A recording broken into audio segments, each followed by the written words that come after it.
জি, আমরা এই আগস্ট মাসে আমরা প্রত্যেক পর্বেই ১৫ তারিখ পর্যন্ত আমরা জাস্ট ১৫ই আগস্ট সম্পর্কে ১-২ মিনিট কথা বলবো। এরপরে আমরা আমাদের মূল আলোচনায় চলে যাব। আজকে অনেক কিছু বলার আছে, অনেক বিষয় বলার আছে। তবে লাইভটি আমরা বেশি লম্বা করব না। ১৫ই আগস্ট এলে মানে বঙ্গবন্ধুর কথা বিশেষভাবে মনে পড়ে। বিশেষ করে ১৫ই আগস্টে যে হত্যাযজ্ঞ চালানো হয়েছে, যে নৃশংসভাবে তাকে হত্যা করা হয়েছে। বলা হয় আমাদের সেনাবাহিনীর কিছু বিপদগামী সদস্য, সেনাবাহিনীর কাজই তো এটা, দেখি যে এরা বিভিন্ন সময় হত্যা করেই থাকে। সো বিপদগামী বলাটা কতটুকু যৌক্তিকতা আছে সেটি একটি। আর ১৫ই আগস্টের সাথে এই বর্তমান এখন যে সময় চলছে আমাদের, এটার সাথে মিল অমিল কতটুকু দেখেন? জি। আপনাকে অসংখ্য ধন্যবাদ। আগস্ট মাস বহু কারণেই বাঙালি জাতির কাছে অনেক বেশি স্মরণীয়, শোকাবহ মাস হিসেবে চিরদিন পরিগণিত হবে। তবে আজকে আগস্ট মাসের ৩ তারিখ, ৭৫-এর আগস্ট মাসের ৩ তারিখে কিন্তু বঙ্গবন্ধু নিহত হন। উনি নিহত হয়েছেন ১৫ই আগস্ট ১৯৭৫। ঠিক আছে, হ্যাঁ। কাজেই শোকাবহ দিনটা শুরু হয়েছে ১৫ই আগস্ট ৭৫ সাল। আজকে শুধু আমি বলবো যে ১৫ই আগস্ট থেকে বাংলাদেশের ইতিহাসের মূল ধারা পরিবর্তন হতে শুরু করেছে।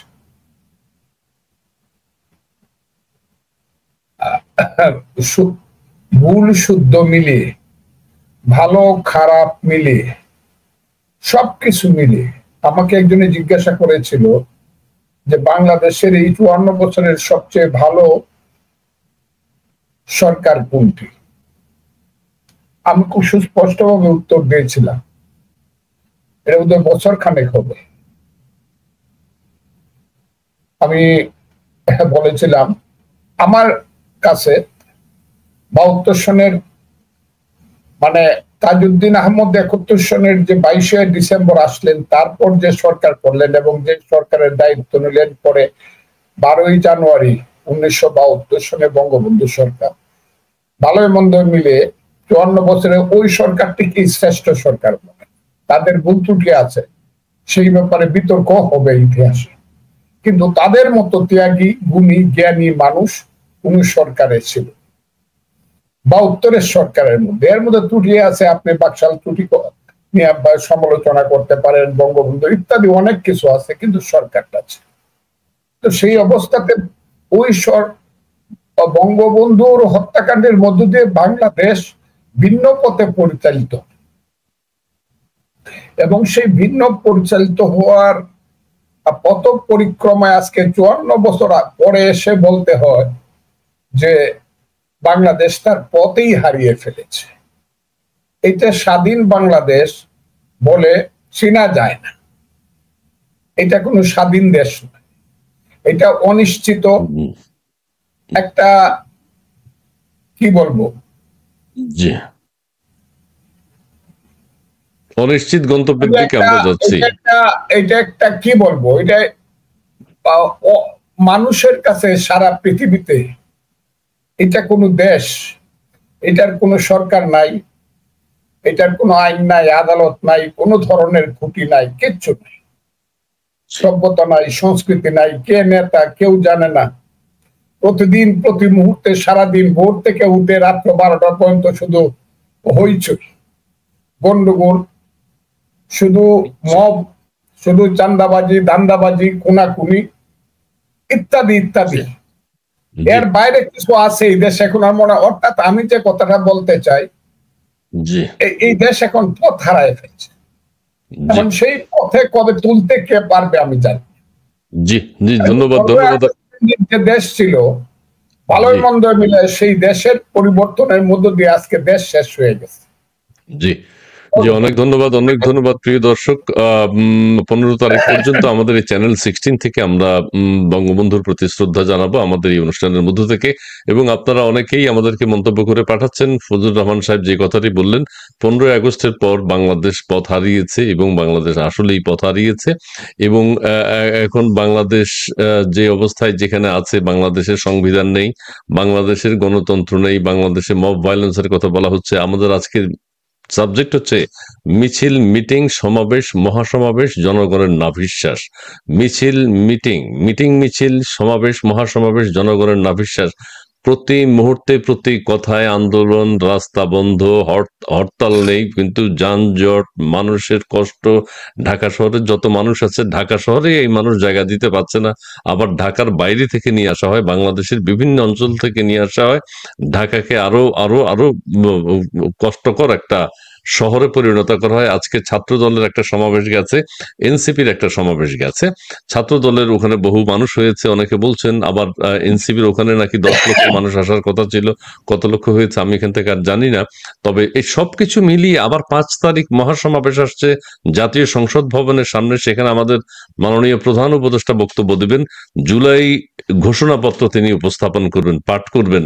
সেই আরেক আবার 2টা ট্রেন অলরেডি বরাদ্দ, 8 জোড়া ট্রেন। 8 জোড়া ট্রেন মানে 16টাই তো না, 8 জোড়া ট্রেন বরাদ্দ করা হয়েছে এবং সরকারিভাবে সেটির টাকা দেয়া হচ্ছে। অনুষ্ঠানটা সরকারিভাবেই হবে।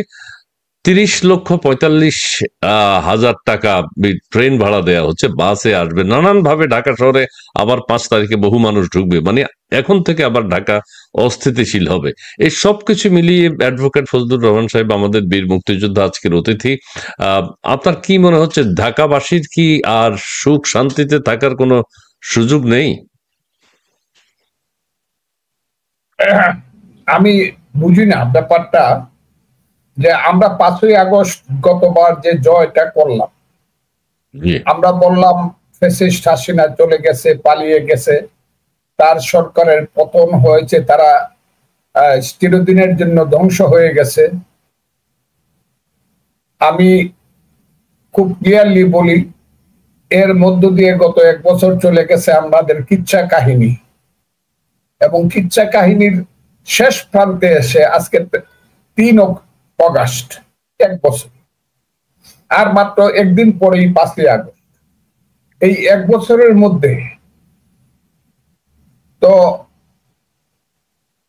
আমি খুব ক্লিয়ারলি, এই 1 বছরের মধ্যে আমার কাছে মনে হয়েছে গত কয়েকদিন যাবত এটা একটা দেশে একটা উৎপাত চলতেছে, বিশেষ করে এনসিপি নামে যে পার্টিটা সারা দেশব্যাপী তারা ওই যে কি জনসংযোগ করার নামে প্রথমে মিলিটারি, ট্যাঙ্ক, এমনকি কুত্তা বাহিনী, কুকুর বাহিনী, যেটা প্রধানমন্ত্রীকে সাধারণত সাপোর্ট দেওয়া হয়, প্রেসিডেন্ট কোথাও গেলে পুলিশ, এরপরে 900 পুলিশের গার্ড লোক হয় 15 জন, এবং সবাইকে ডেকে ডেকে এনে বলা হলো গত 1 মাস ঢাকায় আসবেন লাখে লাখে, আমরা সেখান থেকে আমরা জুলাই ঘোষণা দিব।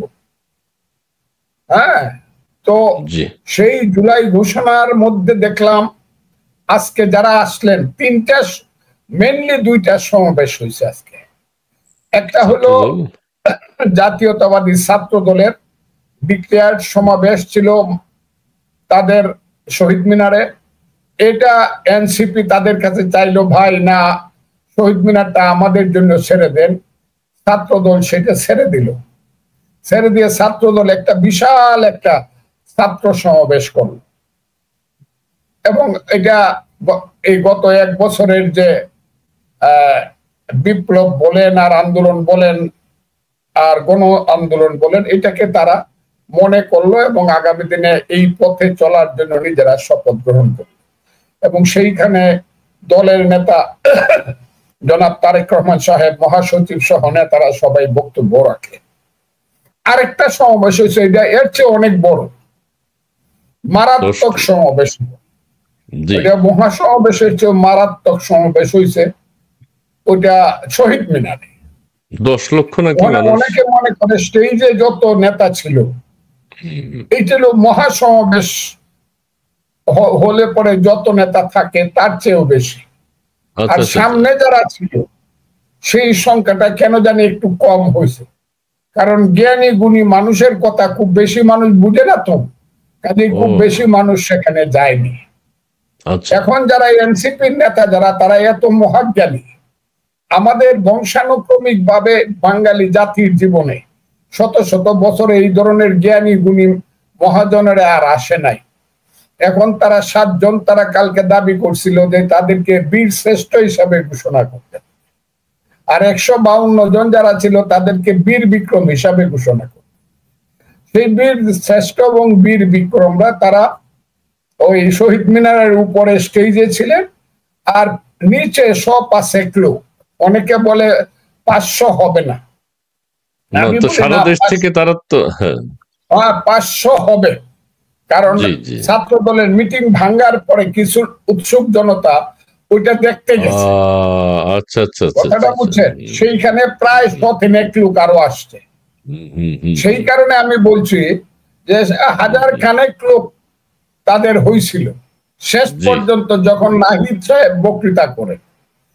হ্যাঁ, তো সেই অবস্থায় দাঁড়ায়া অনেকে বলে না 3000 লোক হয়েছিল, আমি বললাম 3000, অনেকে বলে 5000 হয়েছিল, এটা সর্বোচ্চ। আমার গণায় হোক আর মানুষের গণা হোক আর সাংবাদিকের গণায় হোক, আমি যদি ছেলেদেরকে সম্মান করার জন্য বলি যে 5000 লোক হয়েছিল, 5000 লোককে যদি আজকে 18 কোটি মানুষের দেশে মহাসমাবেশ বলে ঘোষণা করতে হয়, তাইলে এটা তো পিঁপড়াকেও পাখি বলতে হবে। অবস্থাটা এইরকম, তারা একটা মহাসমাবেশে অনেক কিছু ঘোষণা দিছে এবং আগামী তাদের ঘোষণা অনুযায়ী হয়তোবা জনাব মোহাম্মদ ইউনূস সাহেব আমাদের প্রধান উপদেষ্টা ঘোষণা করবেন এবং তার সঙ্গে রাজনৈতিক দলগুলো হয়তোবা প্রায় অনেক ব্যাপারে একমত থাকবেন। তবে আমার ধারণা এই আগস্ট কেন্দ্রিক গত 24 সন থেকে এবারের 25 সন পর্যন্ত যা হচ্ছে, একটা দেশে, একটা রাষ্ট্রে, একটা জাতিতে এই ধরনের ঘটনা কোথাও পৃথিবীতে কোনো দেশে হয় বলে আমার জানা নাই। এবং এই দেশটা ধ্বংস হয়ে যাচ্ছে। এই দেশে কোনো স্কুল কলেজ বিশ্ববিদ্যালয়ে কোনো লেখাপড়া নাই, এই দেশে অফিস আদালত সচিবালয়ে কোনো চাকরি বাকরি কর্ম নাই, এই দেশের সমস্ত কিছু বন্ধ হয়ে আছে। এই দেশে যখন যে মনে করে যে আমি এটা বন্ধ করে দিব, শাহবাগ সে বন্ধ করে দিতে পারে, আমি প্রস্তাব বন্ধ করে দিব সে বন্ধ করে দিতে পারে। এই যে ফ্রি স্টাইল কান্ট্রি, এই ফ্রি স্টাইল কান্ট্রি বোধহয় পৃথিবীতে কোথাও আছে বলে আমার জানা নাই। আচ্ছা আমি জি আমি মাঝখানে একটা প্রশ্ন করেছি যে আপনার শরীর খারাপ মনে হয় একটু, আমি সেটা বুঝতে পারছি। একটা প্রশ্ন করতে চাই যে হ্যাঁ, সারা দেশে তারা জনসংযোগ করেছে, মিছিল মিটিং করেছে, সারা দেশে সমাবেশ করেছে, করে ঢাকা শহরে এসছে, শহীদ মিনারে দাঁড়িয়েছে, সেখানে নতুন বাংলাদেশের ইশতেহার, এইটা আমরা কি বাংলাদেশে আছি না অন্য কোথাও আছি? নতুন বাংলাদেশ বলতে কোনটা বোঝাতে চাচ্ছে? বাংলাদেশ মানে, প্রশ্নটা আবার দয়া করে করুন। নতুন বাংলাদেশ ঘোষণা, নতুন বাংলাদেশের ইশতেহার তারা আজকে পাঠ করেছে শহীদ মিনার থেকে। নতুন বাংলাদেশ, আমরা তো বাংলাদেশেই আছি মনে হয়, তাহলে আমাদের নতুন বাংলাদেশ আর কি দরকার? এটা কোন বাংলাদেশ চাচ্ছে? এই বাংলাদেশটা যারা 47-এ বিশ্বাস করে, আচ্ছা 1947 সনের 14 আগস্ট যারা বিশ্বাস করে এটা এদের বাংলাদেশ, তারা বানাইতে চায়। এবং ওই বাংলাদেশের এই নতুন সংস্করণ হলো 24। 71-কে যারা স্বীকার করে না যে 71 একটা যুদ্ধ হয়েছিল এবং বাংলাদেশ হয়েছিল, তারা মনে করে যে এইটা নতুন বাংলাদেশ। আর আমরা মনে করি না, 1000 বছর ধরে বাঙালি জাতি ছিল, রাষ্ট্র ছিল না। আমরা যুদ্ধ করে 1971 সনে 30 লক্ষ লোকের জীবনের মাধ্যমে, সমস্ত কিছু ত্যাগ তিতিক্ষার মাধ্যমে একটা রাষ্ট্র সৃষ্টি করেছিলাম, যেখানে পাকিস্তানি হানাদার বাহিনীর রেসকোর্স ময়দানে আজকে যেখানে ওই শিবিরের ছেলেরা গান গায়, ওইখানে তাদের পূর্বপুরুষেরা আমাদের কাছে আত্মসমর্পণ করেছিল 93,000। সেই যে বাংলাদেশ 16ই ডিসেম্বরে যেখানে সূর্য উদিত হয়েছিল, যুদ্ধ শুরু হয়েছিল 26শে মার্চ। কাজেই ওই বাংলাদেশই হলো আসল বাংলাদেশ। এখন যারা নতুন বাংলাদেশ বলতে চায়, কি বলতে চায় আমি জানি না, তবে আমার ধারণা, এবং এটা সবাই বুঝে, এরা পাকিস্তানের সেই পূর্বপুরুষদেরকে এরা স্মরণ করে এটাকে নতুন বাংলাদেশ বলতে চায়। প্রিয় দর্শক, আপনারা যারা যুক্ত হয়েছেন প্লিজ একটু লাইভটি শেয়ার করে দেবেন। আর রওশন আহমেদ তিনি লিখেছেন বীর মুক্তিযোদ্ধা ফজলুর রহমানকে স্যালুট। জি ধন্যবাদ আপনাকে। আমি সূর্য তিনি বলছেন, স্যার একজন বিএনপি পন্থী আইনজীবী হয়ে আদালতে কিভাবে আওয়ামী লীগ পন্থী আইনজীবীদের মারধর করা হয় এটা কেন বন্ধ করতে পারছেন না? জি ধন্যবাদ আপনাকে। অনেকেই অনেক ধরনের কমেন্টস করছেন। আমার ইডিয়ট ক্লাব, মাই গড, ইসমাইল ভাই আপনার সাথে কথা বলতে চাই। জি কেমন আছেন? জি ভালো আছেন আশা করি। সহজ মিয়া তিনি বলছেন, দেশের প্রয়োজনে মুক্তিযোদ্ধারা আবার এক হয়ে আন্দোলনের ডাক দেন, সাধারণ জনগণ আপনাদের সাথে আছে। জি ধন্যবাদ আপনাকে। মোহাম্মদ শফিউজ্জামান রানা, ডক্টর ইউনুসকে আল্লাহ ক্ষমা করবে না। জি ধন্যবাদ আপনাকে। আমাদের ফাহিম MAL, যতদিন রবে পদ্মা মেঘনা যমুনা বহমান, ততদিন অমর তুমি শেখ মুজিবুর রহমান। জি ধন্যবাদ আপনাকে। রূপসী বাংলা, হাইকোর্টে বিচারকরা জামিন দিচ্ছে না, এই বিষয়ে ফজলু ভাই কিছু বলবেন কিনা? জি ধন্যবাদ আপনাকে। ধানমন্ডি 32, ফজলু ভাইয়ের কাছে প্রশ্ন, গত 1 বছরে বিএনপি কে রাজনৈতিকভাবে পথ হারিয়েছে, কি মনে করেন? ধন্যবাদ আপনাকে। মোহাম্মদ সুজাত মানিক খন্দকার, অসংখ্য ধন্যবাদ খন্দকার ইসমাইল ভাইকে। আমার একজন পছন্দের মানুষ অ্যাডভোকেট ফজলুর রহমান সাহেব আমার সালাম নেবেন। জি আপনাকে সালাম দিয়েছে, ধন্যবাদ আপনাকে। জেকলাইন, ঢাকাবাসী এটাই চেয়েছিল 5 তারিখে, এখন সমস্যা কোথায়? জি জি ধন্যবাদ আপনাকে। তৈয়ব শুভ্র, বাংলাদেশ এখন মৌলবাদীদের দখলে, ধন্যবাদ আপনাকে। দেন বিডি মেধানা কোটা, মেধা এখন দেখছি কোটির বদলে কোটি রয়ে গেছে, মানে কোটা রয়ে গেছে। জি ধন্যবাদ। কোটাই বাংলা, আজকে এনসিপির মহাসমাবেশে শত শত লোকের সমাগম হয়েছে, শত শত মহাসমাবেশে শত শত লোক হয়েছে, ধন্যবাদ আপনাকে। যুবলীগ, ইউনুসের বিদায় ঘন্টা বেজে গেছে। জি ধন্যবাদ আপনাকে। সন্দীপ 24, আগেই ভালো ছিলাম, ইউনুস হটাও, দেশ বাঁচাও, শেখ হাসিনা আসবে, বাংলাদেশ আসবে। জি ধন্যবাদ আপনাকে। আবুল কালাম আজাদ, ফজলুর সাহেবের কাছে প্রশ্ন, সাবেক ছাত্রলীগ সভাপতি মুজিবুদ্দৌল আওয়ামী লীগ ছেড়ে দিল কেন? জি ধন্যবাদ আপনাকে। সাদ্দাম হুসেন, শহীদ জিয়ার বাংলাদেশে আওয়ামী লীগের ঠাঁই নেই, ধন্যবাদ আপনাকে সাদ্দাম সাহেব। আবু নাসের, একটা বালুর ট্রাক সরাইতে পারে নাই 16 বছর, শুধু লম্বা লম্বা কথা। জি ধন্যবাদ আপনাকে, খুব ভালো বলেছেন। জি ভুলে যান মোহাম্মদ সাদাত হুসাইন, সবাই একটু গঠনমূলক সমালোচনা করলে ভালো। বীর মুক্তিযোদ্ধা জনাব ফজলুর রহমান সাহেবকে ধন্যবাদ। মুন্না তুমি দেখাইতে থাকো, আমি আমাদের জি আক্তার জামান, আসসালামু আলাইকুম, বীর মুক্তিযোদ্ধা ফজলুর রহমান সাহেবকে শ্রদ্ধা ও সালাম। জি আপনাকেও ধন্যবাদ জানাচ্ছি আক্তার জামান। বাংলা, বিএনপি নেতা মির্জা ফখরুল, আচ্ছা মুন্না তুমি দেখাইতে থাকো, আমি কথা বলতে থাকি। আচ্ছা জি স্যার, ওই যে 5 তারিখ আমাদের মহান উপদেষ্টা ডক্টর মোহাম্মদ ইউনুস, তিনি ওই যে 5 তারিখে জুলাই ঘোষণা করবেন তিনি সরকারিভাবে সংসদ ভবনের সামনে, সেই দিনকে নিয়ে ঢাকা শহরে আসার জন্য বাংলাদেশ থেকে 11 সরকারি ট্রেনগুলো সব ভাড়া নেওয়া হয়েছে। বলা হচ্ছে লক্ষ লক্ষ টাকা দিবে, রেল মন্ত্রণালয় বলছে আমরা টাকা পাবো, ভাড়া দিব। সো যেই আসুক আসুক। জামাত ইসলামী এর আগে নিয়েছে, ছাত্রদল নিয়েছে আজকে। এখন 5 তারিখে ডক্টর ইউনূস সাহেবের ঘোষণায় কি পরিবর্তন আসতে পারে? 5 তারিখে ঘোষণা ভালো কিছু আসবে এটা আমি মনে করি না।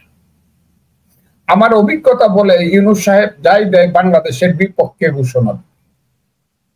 বাংলাদেশের শিক্ষা, সংস্কৃতি, সাহিত্য, ইতিহাস, সংবিধান, এই সবকিছু মুক্তিযুদ্ধের বিরুদ্ধে ঘোষণা যাই দেয়, কারণ তারা এই কাজটা করার জন্যই মূলত ক্ষমতাটাকে কুক্ষিগত করছে। 5ই আগস্ট ঘটাইছে, যেখানে বাংলার কোটি কোটি মানুষের ধারণা ছিল 5ই আগস্ট গণতন্ত্র ব্যাক করবে, শেখ হাসিনার পতনের পরে দেশে সুন্দর একটা ইলেকশন হবে, মেজরিটি পার্টির হাতে ক্ষমতা হস্তান্তরিত হবে এবং ট্রেনটা সঠিক লাইনে উঠবে, গণতন্ত্র দেশে প্র্যাকটিস শুরু হবে, স্কুল কলেজ বিশ্ববিদ্যালয়গুলোতে ছাত্ররা আবার লেখাপড়ায় নিজেদের মনোনিবেশ করবে।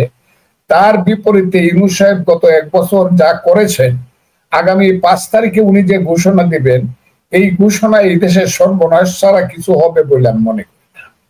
তবে আমি উনার বিবেকের কাছে বা শুভবুদ্ধির কাছে, ওনার বয়স 85 বছর, উনি শান্তিতে নোবেল লরিয়েট, উনি আমার চেয়ে অনেক বড়।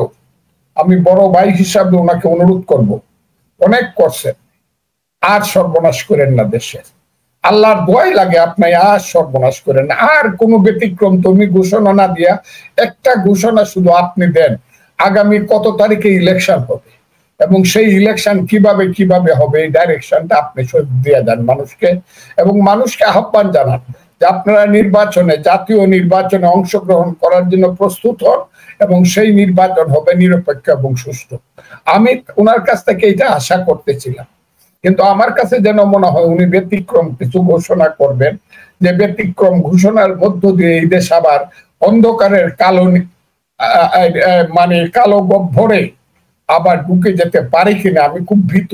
আর ভালো লাগে না ভাই, প্রতিদিন দিনে রাইতে 24 ঘন্টা শুধু দুশ্চিন্তা, দুঃসময় এবং দেশের একটা অশান্তিকর অবস্থা। আর ভালো লাগে না ভাই, আর ভালো লাগে না। আমার কাছে মনে হয় বাংলাদেশের 18 কোটি মানুষের আর কোনো কাম নাই মিছিল মিটিং করা ছাড়া। বাংলাদেশের যুবকদের আর কোনো কাজ নাই এনসিপির সান্দাবাজি, ধান্দাবাজি, রান্দাবাজি করা ছাড়া। স্কুল কলেজ বিশ্ববিদ্যালয় বাদ দিয়ে রাজনীতি কইরা ওসি ডিসি এসপির অফিসে, ইউনোর অফিসে গিয়া তাদেরকে ধমক দেওয়া ছাড়া আর এই দেশটাকে একটা, কি বলবো আপনাকে, একটা সাংঘাতিক ধরনের একটা অসভ্য দেশে পরিণত করা ছাড়া যুবকদের আর কোন কাজ আছে বলে আমার মনে হয়। আমার কাছে মনে হয় না এই দেশে ভালো যুবকেরা কবে আসবে। কবে আসবে সেই যুবক, যে যুবক দেশকে ভালোবাসবে, দেশের মানুষকে ভালোবাসবে, দেশের ভবিষ্যতের জন্য কাজ করবে, সত্য এবং ন্যায়ের পক্ষে সাহসিকতার সঙ্গে জ্ঞান অর্জনের জন্য নিজেকে নিয়োজিত করবে। আমার দেশে সেই ছাত্র যুবক কবে আসবে আমি সেটাই দেখতে চাই। সেই রাজনীতি কবে আসবে যে রাজনীতি পরস্পরের প্রতি শ্রদ্ধা, পরস্পরের প্রতি বন্ধুত্ব, যে রাজনীতি দেশের মানুষের মুক্তির জন্য মানুষকে মুক্তি সংগ্রামে উদ্বুদ্ধ করবে, সেই রাজনীতি কবে আসবে আমি এটা বুঝি না। তো জি, আপনার মধ্য থেকে ভিতর থেকে যে তার নাম তিনশে রানা বোধহয় লিখতেছে, ফজলুর রহমান বোধহয় ভুয়া মুক্তিযুদ্ধ। না রে বাবা, তোমার বাপের আমি যুদ্ধ করছে, এগুলা কয় না বাবা। দেখাও তো, কে বলছে, কে বলছে দেখি। এর আগেরটা, আগের মুন্নার আগেরটা দেখাও। এই যে এটা এটা এটা শাহজালাল নামটা তো খুব সুন্দর, কিন্তু ওই যে হ্যাঁ, বাবা মা যে শিক্ষা দিবে নিশ্চয়ই সেই শিক্ষা পাবেন, বাবা মার বদনাম করবেন না। হ্যাঁ, ভালো লেখা থাকতে ভালো কিছু লিখবেন। ফজলুর রহমান ভুয়া মুক্তিযোদ্ধা, মনের কথা। মনের কথা কইছো বাবা, এটা ঠিক না। আমি ভুয়া মুক্তিযোদ্ধা না বাবা। তোমার বাপ যদি জীবিত তাকে জিজ্ঞাসা করো। এইটা আপনি বলতে হবে না, আপনি বলতে হবে না। শিক্ষা দীক্ষার অভাব আছে এবং পারিবারিক শিক্ষা। অন্য কথা বলো বাবা। হ্যাঁ হ্যাঁ হ্যাঁ, সুন্দর কথা বললেন, সুন্দর কথা বললেন, সুন্দরভাবে কমেন্টস করার চেষ্টা করেন ভাইয়া। পড়াশোনা যদি করে থাকেন, মনে হয় এটা সব, পড়াশোনা যদি করে থাকেন ওই যে, তাহলে সেইভাবে লেখার চেষ্টা করবেন, আমরাও সেটা পড়বো, পড়তেও ভালো লাগবে। হ্যাঁ, এগুলো করে না, করবেন না, এগুলো বলবেন না, ঠিক আছে? আচ্ছা, যাই হোক, এগুলো লোকে বলে এই যে এখন আমি যেটা বলতে চাই, আপনি যে কথাটি বলেছেন এটা খুবই ভালো লেগেছে, যে আর ভালো লাগে না, এটা কিন্তু অনেকের মনের কথা। আর ভালো লাগে না, বিশেষ করে ঢাকা মহানগরীর মানুষের তো মানে হৃদয়ে এটা গেঁথে গেছে যে এই কথাই তারা বলে, আর ভালো লাগে না। ঢাকা শহরের যানজট, ঢাকা শহরে মিছিল, মিটিং, সমাবেশ, মহাসমাবেশ কইরা ঢাকার বাইরে থেকে জনসংখ্যা এনে ঢাকা এমনিই তার জনসংখ্যার ভার সহ্য করতে পারছে না। তাছাড়া এখন আবার রেলগাড়ি ভাড়া করে লক্ষ লক্ষ লোক নাকি হাজির করা হবে সংসদ ভবনের সামনে মানিক মিয়া এভিনিউতে। এটি ডক্টর ইউনূস সাহেবের কাছে মানুষ আকাঙ্ক্ষা করে না, প্রত্যাশা করে না। আপনি যেটা বলেছেন, ডক্টর ইউনূস সাহেব দেশকে একটা সুস্থ শান্তির দিকে নিয়ে যেতে পারতেন, কিন্তু সেটির কানা। আচ্ছা, আপনার কাছে একটা, আপনি একজন সিনিয়র মানুষ, আপনি একজন বীর মুক্তিযোদ্ধা, অনেক গুণী মানুষ একজন, এবং সব সময়ের একজন সাহসী মানুষ, সব বয়সের একজন সাহসী মানুষ। আপনার কাছে একটু জানতে চাই, ডক্টর ইউনূস সাহেব এই 1 বছরে বাঙালি জাতির জন্য, বাংলাদেশের মানুষের জন্য ভালো কথা কি বলেছেন, আশার কথা কি বলেছেন, একটু আপনার কি মনে পড়ে কিছু? আমি গত 1 বছরে ভালো কথা শুনেছি বলে আমার খুব বেশি মনে হয়, কারণ ভালো কথাগুলো আসতে হবে এই দেশের প্রত্যেক এই দেশের মানুষ এবং এই দেশের সমাজে যারা শ্রেষ্ঠ মানুষ আছে তাদের মধ্য থেকে এই দেশের শ্রেষ্ঠ মানুষ কারা ঢাকা, এর মধ্যে বেশিরভাগ এই বিশ্ববিদ্যালয়গুলোতে আমার মধ্যে মনে হয় শ্রেষ্ঠ মানুষ ছিল আগে। 1921 সনে যখন ঢাকা বিশ্ববিদ্যালয় প্রতিষ্ঠিত হয়, তারপরে আজকের 104 বছরে অনেক শ্রেষ্ঠ মানুষ ছিল। এখন আমার মনে হয় তারা মুখ লুকায়া বাঁচে। যদি কেউ থেকে থাকে আসলে শ্রেষ্ঠ মানুষ নাই। আমি এর আগে 100 মানুষের কথা বলতে পারবো যারা বাংলার মহান সন্তান, কিন্তু আমি এখন একজনের কথাও বলতে পারবো। একজন মানুষও নাই, একজন রাষ্ট্রবিজ্ঞানী নাই, একজন সাহিত্যিক নাই, একজন ইকোনমিস্ট থাকলেও চুপ করে থাকে ভয়ে, একজন যদি সংস্কৃতি লাইনের প্রফেসর থাকে তার কোনো কথা নাই, কোন জ্ঞানী গুণী মানুষ সব চুপ করে আছে বাংলাদেশে, সব জায়গাতে। 1 2 নম্বর হলো আমি সুন্দর সমাজ গড়ার পথে আমি এই দেশের যুব শক্তি ছাত্র শক্তির একটা উত্থান দেখতে চেয়েছিলাম। সেই উত্থানটা 52 সনে হয়েছিল বাংলার ছাত্রদের। সে উত্থানটা 62 64 66 69 হয়েছিল বাংলার ছাত্রদের। শ্রেষ্ঠ উত্থান হয়েছিল বাংলার ছাত্র যুবকদের 1971 সনে। সারা পৃথিবীর শ্রেষ্ঠ যুব শক্তি হিসাবে চিহ্নিত হয়েছিল পৃথিবীর কাছে। কিউবার যুবকেরা যেমন একদিন শ্রেষ্ঠ যুব শক্তি হিসাবে চিহ্নিত হয়েছিল, ভিয়েতনামের যুবকেরা ছাত্র যুবকেরা যেমন একদিন শ্রেষ্ঠ মানুষ হিসেবে পৃথিবীতে চিহ্নিত হয়েছিল। ইতিহাসে এর আরেক নাম ভিয়েতনাম। সেই আমি মনে করেছিলাম 5ই আগস্টের পর থেকে নতুন ভাবে বাংলাদেশের ছাত্র যুবকরা শুরু করবে। সেই ছাত্র যুবকরা শুরু করার পথে পথ দেখাবে কারা? তাদের নেতারা, যারা তাদেরকে ঘর থেকে বের করে রাস্তায় নিয়ে গিয়েছিল, যারা একটা মেয়েকে রাত্র 12টা 1টা 2টা 3টার সময় রাজপথে দাঁড়া করে রেখে স্লোগান দেওয়াইছিল, ওটা না মেধা মেধা মেধা। যারা স্লোগান দিয়েছিল 1 দফায় 1 দাবি, ওই মেয়েটা হাসিনা তুই কবে দাবি, ওই মেয়েটা যে পুলিশের সামনে দাঁড়ায় বলেছিল গুলি করে মারেন, আপনার তো স্বৈরাচারের দোষর, বাবাকে বলে আসছি আমার লাশটা যদি ঢাকা বিশ্ববিদ্যালয়ে পড়ে থাকে হাসিনার পতনের আগে তুমি আমার লাশটা আনবা না। ওই মেয়েটার চেহারা আর আমি এখন দেখি না। ওই যে বিশ্ববিদ্যালয়ের বাইরে, ঢাকা বিশ্ববিদ্যালয়ের বাইরে ওই যে নতুন নতুন যে কলেজ বিশ্ববিদ্যালয়গুলো, যেগুলোকে আমরা বেসরকারি বলি, ওই যে নর্থ সাউথ বলেন, ইস্ট ওয়েস্ট বলেন, ব্র্যাক বলেন, ঢাকা কলেজ বলেন, নটরডেম কলেজ বলেন, কমার্স কলেজ বলেন, সেই ছেলেদের সেই সুন্দর সুন্দর মুখগুলা আমার সেই সুন্দর সন্তানদের মুখগুলো আর আমি দেখি না। আমি দেখতে চেয়েছিলাম এই সন্তানেরা সুন্দর স্লোগান দিচ্ছে, লেখা চাই, পড়া চাই, বাঁচার মতো বাঁচতে চাই, শিক্ষা চাই, চাকরি চাই, হ্যাঁ মা বাবার মুখে ভাত দিতে চাই। আমি স্লোগান শুনতে চাইছিলাম তাদের মুখে, বিশ্ববিদ্যালয়ে যেতে চাই, জ্ঞানের অন্বেষণ করতে চাই, কিন্তু আমি তাদের মুখে শুনলাম কি 1 2 3 4 এদের স্লোগানের ভাষা। আমি এদের মুখে বিশ্ববিদ্যালয় ওই যে ইকসু, যেটাকে বলা হয় বিশ্বের শ্রেষ্ঠ বিশ্ববিদ্যালয়ের সাথে আমার বাংলার একটা বিশ্ববিদ্যালয়ে কন্টেস্ট করে বুয়েট, সেই বুয়েটের ছেলেরা দেখলাম স্লোগান দিল গাছের ডালে কাউয়া। সেই ছেলেরা স্লোগান দিল আমার ভাইয়ের রক্ত লাল, তারেক রহমান অমুক অমুক। এদের স্লোগান শুনে আমার মনে হলো আল্লাহ আমাকে তুমি এই পৃথিবীতে কেন রাখছো? ওরা ওদের বাবার সামনে গিয়ে কেমনে রাতের বেলা দাঁড়ায় এই স্লোগানটা দিয়া? এদের কি মা নাই? এদের কি বোন নাই? এদের আমি কে বলবো? এরা সুন্দর স্লোগান নাই এদের কাছে? আমরা যে এদের পূর্বপুরুষ ছিলাম, আমরা কি সুন্দর সুন্দর স্লোগান দেই নাই? হ্যাঁ, রক্তের বন্যায় ভেসে যাবে অন্যায়, আমাকে স্লোগান দেই নাই? ওই এরশাদ তুই গদি ছাড়, গদি নয় তোর বাপ দাদা, সামরিক জান্তা বেরাকে যাও, গণতন্ত্র ফিরিয়ে দাও, আমরা কি স্লোগান দেই না? দিছি না? তোমরা স্লোগান দিলা কি গাছের ডালে কাউয়া। আমার ভাই অমুক টমুক। আমি খুব হতাশ হয়েছি। তারপরে আমি আশা করব আমার সন্তানেরা ভালো হবে। কিন্তু ঢাকা বিশ্ববিদ্যালয় যারা দখল করে রাখছে, এদেরকে খারাপ ভালো আমি কিছু বলবো না। এরা এই সমাজের এই যুগের উপযুক্ত ছেলে পেলে না। এরাই ঢাকা বিশ্ব যে কোনো কারণেই দখল করে রাখছে। কারণ আমাদের দেশটা এখন হয়ে গেছে ওই যে আমি বলি শাহ আব্দুল করিমের গান, আগে কি সুন্দর দিন কাটাইতাম, মানুষ ছিল সরল, ছিল ধর্মবোধ, এখন সবাই পাগল বড় লোক হইতাম। ঢাকা বিশ্ববিদ্যালয় যারা দখল হয়েছে, ইসলামী ছাত্র শিবির খুব ভালো সংগঠন, এই কারণে ভালো সংগঠন হয়েছে।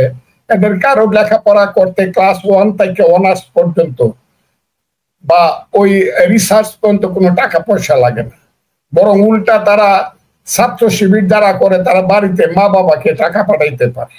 সেই টাকা এদের কোত্থেকে আসে? কারা আজকে তাদের টাকার হিসাব শুনতেছিলাম যে স্বাস্থ্য খাত থেকে, হসপিটাল খাত থেকে তাদের কত টাকা আসে, আজকে হাউজিং খাত থেকে তাদের কত টাকা আসে। আমি শুনতেছিলাম আজকে ইসলামী ব্যাংক থেকে তাদের কত হাজার কোটি টাকা বছরে আসে।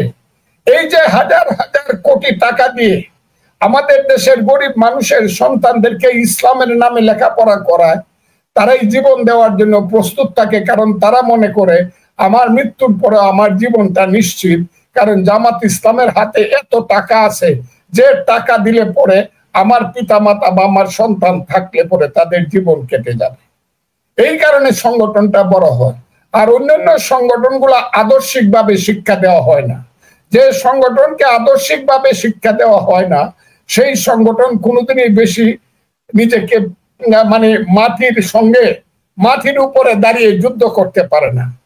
কারণ ফিলোসফি হইল মূল কথা। আমি যখন দেরাদুনে যুদ্ধে করতে গেছি, টান্ডুয়াতে যুদ্ধ করছে, মুক্তিযুদ্ধের সময় যুদ্ধ করতে গেছি, আমাদেরকে পলিটিক্যাল ট্রেনিং দিত। তার নাম ছিল জেনারেল মালহোত্রা। সেই মালহোত্রা আমাদেরকে বলতো, you leaders of Bangladesh, this is not the arms that fights, but the man behind the arms and ideology behind the man that fights. অস্ত্রটা যুদ্ধ করে না, অস্ত্রের পিছনে একটা মানুষ থাকে, মানুষের পিছনে আদর্শটা যুদ্ধ করে। সেই আদর্শিক রাজনীতি এখন আওয়ামী লীগের নাই, অন্য কোনো দলের আছে কিনা জানি না। বামপন্থী দলগুলো ধ্বংস হয়ে গেছে, আর অন্য দলের কথা বা নাই বা বললাম, কোনো আদর্শ নাই। প্রত্যেকের স্বপ্ন শুধু টাকা কামাবো, বড় লোক হব। প্রত্যেকের স্বপ্ন শুধু ওয়েল টু ডু, গুলশানে বাড়ি হবে, বাড়ি দাঁড়ায় বাড়ি হবে, বিদেশের টাকা জমাবো, নিজের পক্ষে ধানমন্ডিতে 2টা বাড়ি হবে, আমি হব নেতা, আমি হব এমপি, বিল হবে আমার, বাজার হবে আমার, জমিদারি হবে আমার, লুটপাটের সমস্ত নেতা কর্মী হবে আমার। সেই স্বপ্ন থেকে এই দেশে এখন রাজনীতি চলছে। সেই কারণে এখন আর ছাত্র যুবকরা কেউ লেখাপড়া করে না, মানুষও হতে চায় না, আদর্শবান হতে চায় না। ক্লাস 9 থেকেই এই ছেলেগুলা ধ্বংস হয়ে গেছে, এবং এই ধ্বংসের পিছনে সবচেয়ে বড় কাজটা করছে জামাত ইসলাম। লেখা নাই, পড়া নাই। আজকে সেলিউট। আপনি আপনি অনেক কষ্ট করেও আজকে আমাদের সাথে লাইভে যুক্ত হয়েছেন। আপনার শরীর ভালো না, আমরা সেটা দেখতে পাচ্ছি, এবং আপনি সুস্থ থাকুন, ভালো থাকুন। আপনি দেশকে নিয়ে ভাবছেন। আপনার ওই একটা কথাই যদি আমি ধরে নেই যে ভাইরে, ভালো নাই, আর ভালো লাগে না। কত বড় দুঃখ, কত যন্ত্রণা থাকলে একজন মানুষের ভিতর থেকে এই কথাটি বেরিয়ে আসে, আর ভালো লাগে না। 1 বছর যাবৎ মানুষ দেখছে। আবার অনেকে বলছেন যে আমাদের ছাত্রছাত্রীদেরকে আমাদের প্রধান উপদেষ্টা একবারের জন্য বলে নাই যে তোমরা স্কুল কলেজে ফিরে যাও, পড়াশোনায় মন দাও, আত্মনির্ভরশীল হও, কাজ করো, পড়াশোনা মেধার যাচাই করো, দেশে বিদেশে বাংলাদেশের জন্য সম্মান বয়ে নিয়ে আসো, দেশে ভালো কাজ করার চেষ্টা করো। এই একটা কথাও নোবেল পুরস্কার বিজয়ী মানুষের কাছ থেকে ছাত্রছাত্রী নাকি এখনো শুনতে পায়নি, অভিভাবকরা। আর যে কথা তিনি বলছেন দেশের স্বার্থবিরোধী সমস্ত কথা তিনি বলে যাচ্ছেন। আপনি অনুমান করেছেন যে 5ই আগস্ট আমরা যে কথাটি শুনতে পাবো, আশা করি দেশ ধ্বংসের একটা প্রক্রিয়ার জন্য তিনি জুলাই ঘোষণাপত্র উপস্থাপন করবেন। এটি ধারণা করা হচ্ছে। আর ঢাকা শহরে মানুষ এনে এইভাবে ঢাকাবাসীকে মিছিল, মিটিং, সমাবেশ, মহাসমাবেশ করে জনগণের যে নাভিশ্বাস তোলা হচ্ছে, আমরা সবসময় দেখেছি কথা কথা আমাদের আজকের বক্তাও বলেছেন কোথায় কোথায় রাস্তা বন্ধ, কোথায় কোথায় মিছিল, কিন্তু আদর্শিক কোনো কারণে মিছিল মিটিং নয়, করা হয় না। কি করা হয়, ঢাকা মহানগরের মানুষদেরকে যন্ত্রণায় ফেলবার জন্য, যানজটে মানুষ এমনিতেই অতিষ্ঠ, তার উপর আবার মিছিল এবং মিটিং এগুলো যখন চলতে থাকে মানুষের মধ্যে একটা হতাশা গ্রো করে। এবং গত 1 বছর যাবত যে মব ভায়োলেন্স হয়েছে সারা দেশে, যে মারামারি কাটাকাটি হয়েছে সারা বাংলাদেশে, এটি কিন্তু বাংলাদেশের ইতিহাসে একটা বিরল ঘটনা এবং দৃষ্টান্ত হয়ে থাকবে, যে ন্যাক্কারজনক ঘটনা হিসেবে দৃষ্টান্ত হয়ে থাকবে। জনাব ফজলুর রহমান বীর মুক্তিযোদ্ধা আমাদের আজকের অতিথি, আমরা তাকে সাথে পেয়েছি, তার শরীর কিছুটা খারাপ, তারপরেও তিনি আমাদের সাথে যুক্ত হয়েছেন। আপনারা শেষ মুহূর্তে একটা কথা, যদি একটু কিছু আশার কথা 2-1 মিনিটে, একটু প্রত্যাশার কথা, ডক্টর ইউনূস সাহেবের কাছ থেকে কি আশা করেন? একটা সুষ্ঠু নির্বাচন আশা করেন, নাকি ভালো কিছু কথা আশা করেন? এইরকম একটা প্রত্যাশার কথা দিয়ে আপনি একটু শেষ করবেন। আহা, আমি আমি আপনাকে আপনার প্রশ্নের উত্তরে বলবো, ডক্টর ইউনূস সাহেব এই দেশের নোবেল লরিয়েট। এক সময় আমি বলেছিলাম 10 জন প্রধানমন্ত্রীকে তৃতীয় বিশ্বে এক করলে একজন ইউনূস হয় না। এই কথাটা আমি ভুল বলেছিলাম কিনা এখন বারবার চিন্তা করি, হয়তো বা ভুলই বলেছিলাম। তারপরে ইউনূস সাহেব অনেক মুরব্বী মানুষ, আমি তাকে বলবো উনি 5ই আগস্টে এমন কোনো কাজ করবেন না যে কাজটা করলে পরে ওনার নাম ইয়াজিদের সঙ্গে যুক্ত হয়। এমন কোনো কাজ করবেন না যে কাজটা করলে পরে ওনার নামটা মির্জাফরের সঙ্গে যুক্ত হয়। এমন কোনো কাজ করবেন না যে কাজটা করলে পরে আধুনিক ইতিহাসে এহিয়া খানের সঙ্গে ওনার নামটা যুক্ত হয়। এমন কোনো কাজ তিনি করবেন না যে কাজটা করলে এই দেশে আবার নতুন করে একটা মুক্তিযুদ্ধ করে একটা রক্তের সাগর সৃষ্টি হয়। আমি আশা করব ওনার কাছে, আমি আশা করব। এখন তো আওয়ামী লীগ নাই, অন্য দলগুলো তো প্রায় উনার বসংবদ হয়ে গেছে। আমি দলগুলোর নাম নাই বা বললাম। আপনি দয়া করে একটা ইলেকশন, ফেয়ার ইলেকশন দেন, জাতীয় সংসদ নির্বাচন, এবং মেজরিটি পার্টির কাছে আপনি দায়িত্ব হস্তান্তর করুন, দেশকে আল্লাহর হস্তে বাঁচান। এইটাই ইউনূস সাহেবের প্রতি আমার শেষ আবেদন। আর তা যদি না হয়, the time will come and the time will answer in time. এই কথাটা আমি খুব ক্লিয়ারলি বলে দিলাম, কারণ সত্য জয়ী হবে, মিথ্যা অবশ্যই পরাজিত। জি জি, অনেক ধন্যবাদ। জি, অনেক ধন্যবাদ, অনেক ধন্যবাদ আপনাকে। আপনি কষ্ট করে আমাদেরকে সময় দিয়েছেন। প্রিয় দর্শক, আপনারা যারা আমাদের সাথে যুক্ত হয়েছেন, আপনাদেরকে অনেক ধন্যবাদ। আপনাদের মতামত আমরা পেয়েছি, তবে সবসময় চেষ্টা করব। জি প্লিজ। একজনে বলল যে জামাতের একজন নেতা বলছেন, এটা দিয়ে দিয়ে যে 7ই মার্চের 71-এর চেয়ে লোক সংখ্যা অতে বেশি হয়েছিল। ওই যে কি বলে এইসব মূর্খদের কথার উত্তর আমি দিব না, অনেক উত্তর এইগুলোর আমি ঘৃণা করি, ঘৃণা করি। তবে আমি একটা কথা বলি, তখন ঢাকা শহরের লোক সংখ্যা ছিল 10 লাখ, এখন ঢাকা শহরের লোক সংখ্যা কিন্তু 2.5 কোটি। এইসব পূর্ব, এইসব অজ্ঞান, এইসব মূর্খরা যারা কিছুই বুঝে না, তাদের সম্পর্কে আমার বড় করুণা। জি জি, আরেকটা কথা বলে, জামাতের আবু তাহের সাহেব বলছেন যে ওখানে ফেরেশতারা ছিল, তো ফেরেশতারা থাকলে তো মানুষ বেশি হইতে পারে। ফেরেশতারা মহাসমাবেশ সফল করার জন্য এসেছিলেন, ফেরেশতারা যদি থাকে তাহলে তো হতেই পারে এত মানুষ। আর আপনি যে কথা বললেন ঢাকা এর আগে 1965 সনের 18ই সেপ্টেম্বর উনাদের যে নেতা, তার নাম আবুল আলা মওদুদী, উনি বলেছিলেন যে পাকিস্তানের লাহোর রক্ষা করার জন্য, নাকি শিয়ালকোট রক্ষা করার জন্য ইন্ডিয়ার বিরুদ্ধে এসে ফেরেশতারা যুদ্ধ করছিল। সেই যুদ্ধের রেজাল্টটা কি হয়েছিল তাদেরকে আমি একটু মনে করাইতে চাই। আর এইসব, এইটা তো বলি যে মধ্যযুগীয় বর্বরদের কথার উত্তর, এদেরকে আমি বর্বর মনে করি। এদেরকে আমি, যারা যারা ধর্মকে নিয়ে ব্যবসা করে, এদেরকে আমি বর্বর মনে করি। জি, অনেক ধন্যবাদ, অনেক ধন্যবাদ আপনাকে, অনেক ধন্যবাদ। আপনি একটু বিশ্রাম নেন, আপনি অনেক কথা বলেছেন। আমি একটা কথাই আপনাকে বলতে চাই যে, এবং আমি মনে করি আপনি সেই ছাত্র অবস্থায় থেকে ছাত্র অবস্থায় থেকে ন্যায়ের পক্ষে কথা বলে যাচ্ছেন, সত্যের পক্ষে কথা বলে যাচ্ছেন, লড়াই করে যাচ্ছেন আজকের দিন পর্যন্ত। আজকে আপনার বয়স যদি 78 হয়, আমি মনে করি যে আপনার পুরো জীবনটাই আপনি এই যে সাহসিকতার পরিচয় দিয়েছেন, সত্যের পথে থেকেছেন, ন্যায়ের পথে থেকেছেন। আপনার